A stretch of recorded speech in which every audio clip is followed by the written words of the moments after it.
Hey guys, Nick here, RGA Minecraft. Welcome back to another quick video today. I'm going to show you everything you need to know about command blocks in Minecraft 1.8.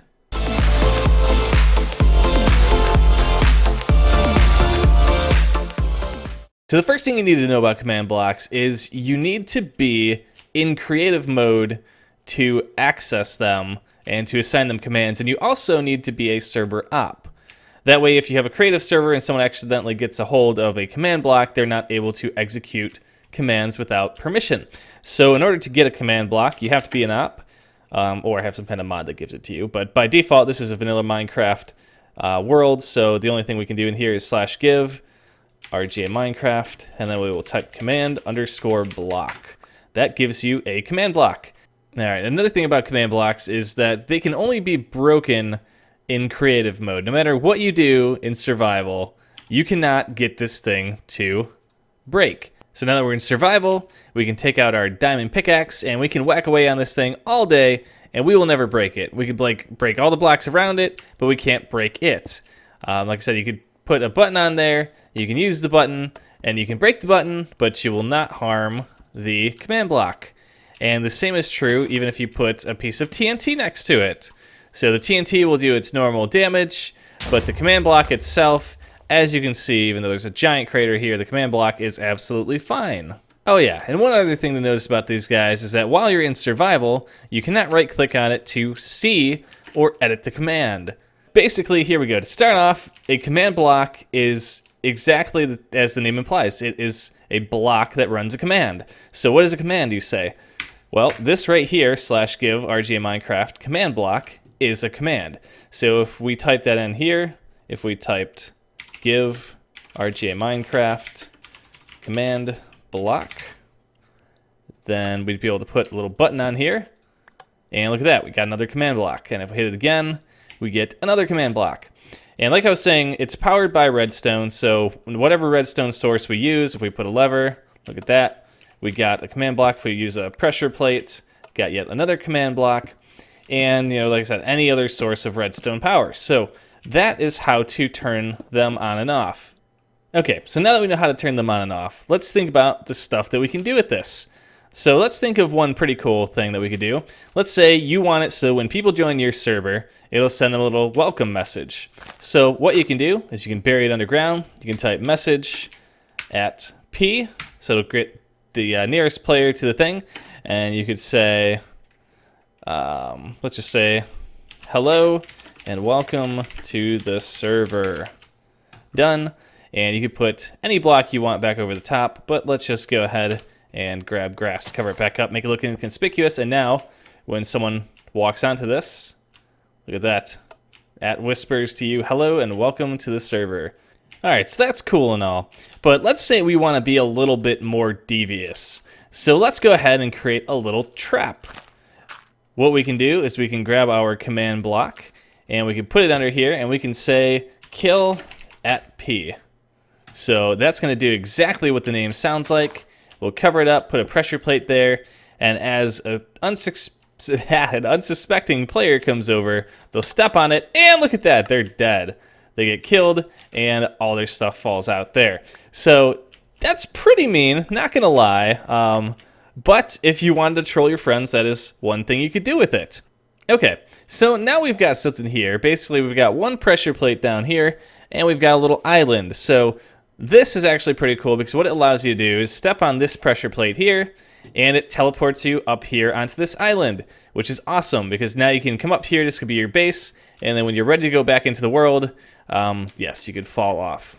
Yes, we all know that. Or you could step on the pressure plate up here and it'll send you right back down. So it's really cool because it makes teleporting between areas really quick. So if you have a server where people need to travel long distances, you can just set these little plates up so that they walk onto them and they can be teleported to whatever coordinates you want them to. And they're really simple to set up. All you do is TP at P for the closest player, and then you put the coordinates where you want them to go. This one happens to be 505, 4, 136. And then if we go down here, there's also one down here that says TP 521, 34, 133. Now those numbers can be found by hitting F3 and looking at the X, Y, and Z. And those are the coordinates that you want to plug into there. Don't worry about the decimal places, just put the nearest integer. Okay, so teleportation might be cool, but this here is actually way cooler. What it is it's a door that doesn't actually require a door. There's actually no way into this place, and there's this little setup back here, which we'll get into in a bit, but there's no holes, nothing. So how would you get into this home? Well, it's actually simple. You push this button, and as you can see, a door appears and then closes itself. So you can open it, run in, and you are now safe within your base. How does this work? This is really cool, isn't it? And this uses the fill command. Basically what you do is go into F3 mode, and where it says looking at, that is the starting coordinate. And you grab that and write it down, and then you grab this coordinate here and write that one down. And basically what you do is you type /fill, and then you put the coordinate 1, so this is 485, space 4, space 145, 44, space 5, space 145, and then you put the block that you want to fill it in.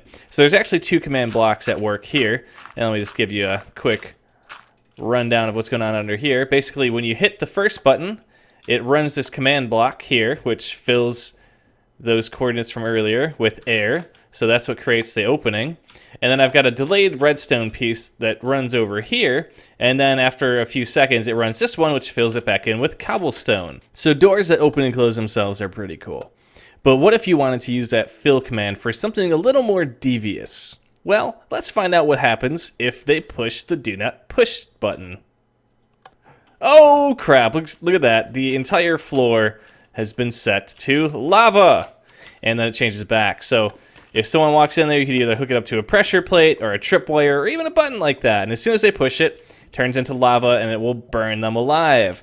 And this works the exact same way that the front door works by command blocks. The first one here takes the region, says fill, and then the coordinates, the start coordinate, the end coordinate, and then the block type, so lava.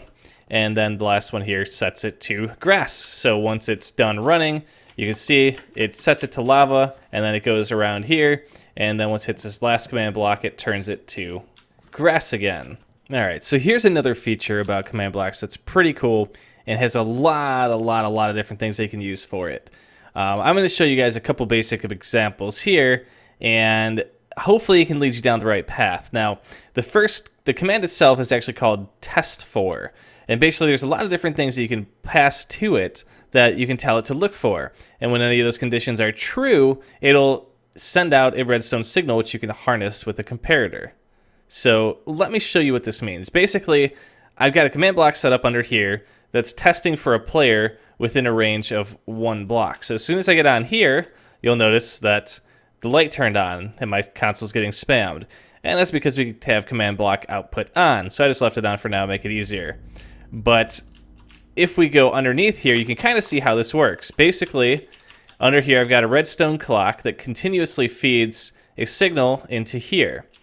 And when I get close, it picks me up and then it sends power to this comparator, which then sends a signal out to my little redstone repeater into this block, powering the glowstone block there, the glowstone lamp there. So it's pretty cool because what it allows you to do is it allows you to test for certain conditions. So right now we're just testing for a player within a range of 2 blocks.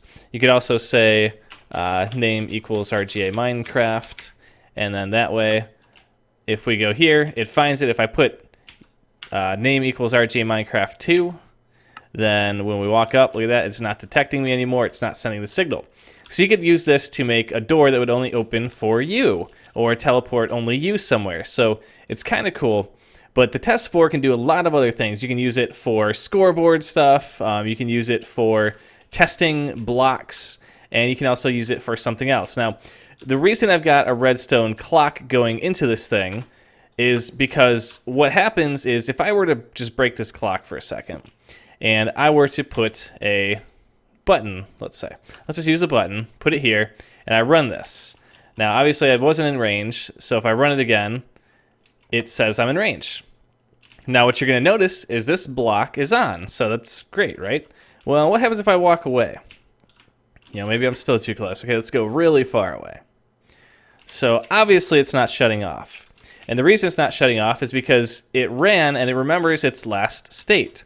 So, the next time we give it a command, it will then rerun the check and then resend the output. So if I stand farther back and click it, it shuts off. And that's why I've got the little clock here, so it continuously sends it. So when I'm in range, it continuously resets itself, sends a signal out, and when I'm out of range, it stops sending that signal. Last but not least, I've got something cool that I think everyone will enjoy. And this is using the Setblock command. Now, I figured everybody likes diamonds, so basically what I did was make a command block that when you click it, it sets a block to diamond.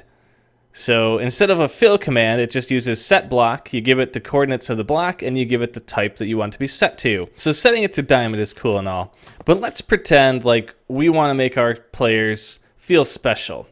So what I did was set up a little something similar to how this one works by detecting me, but it uses a test for block. And what it does is it tests for the block that is right above this center block here. And if it's dirt, then it sets it to diamond. So pretty cool. Let me show you how this works. It's pretty much the exact same setup as over there. We've got a little clock that's just looping over and over and over again into this, which tests for block using relative coordinates, which I'm not going to get into relative coordinates. Basically, all you need to know is relative to this block. So it's saying 0 blocks over, 3 blocks up, and 0 blocks forward. So it is basically just saying, look at the block in this position right here. If it is dirt, then it sends a signal out here. So if I go ahead and let's just do this for a second so you guys can see this in action. Basically, you don't need any of this gold. It was just for looks. But if I take this block, place it there, you'll notice that that lit up for a second. It ran this command here, set block, diamond block. So now it is set to diamond blocks. If you break it, put another one there, it gets set. And this is actually how the old Ender Race dungeon server used to work, where basically you would have a wall, and on the wall it would say, you know, place your skeleton heads here, and then it would test for the blocks, and then once they were all placed, it would open up the dungeon doors. So there's so many things you can do with this thing, and it's just basically command blocks will run any Minecraft command that there is. So if there's a command that you want it to run, you can have it run that command. And it's really overpowered. Basically, you don't want anyone having access to this that could abuse it, because if you're an op, then it will let you run any op command. And even if you de-op them after they create it, the command block itself will still have that command in there. So, for example, I don't know, I would guess that they don't allow you to op people through it. But then again, who knows? Maybe it's a feature. I have no idea. But yeah, there's a lot of cool stuff you can do with command blocks. Just get infinite diamonds, or you can have it detect players, turn on lights when you get home. You can have it open doors, or you can have it say hello. You can have it kill people when they step on it, or you can have it simply teleport you to a location far away.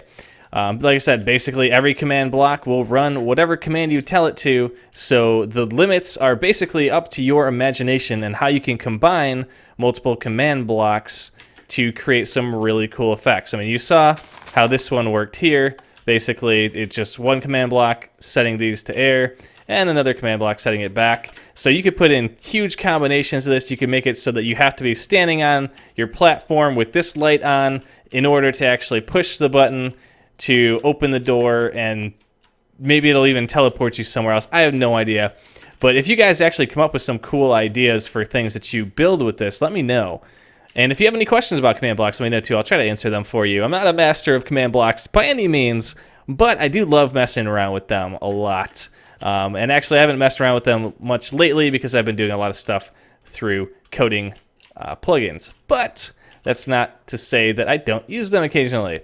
So they are a lot of fun. Like I said, just be careful who you give access to them, because they can really ruin your day if you give it to the wrong people. But I hope that you found this video helpful. If you did, please click that like button and subscribe for more awesome tutorials like this video.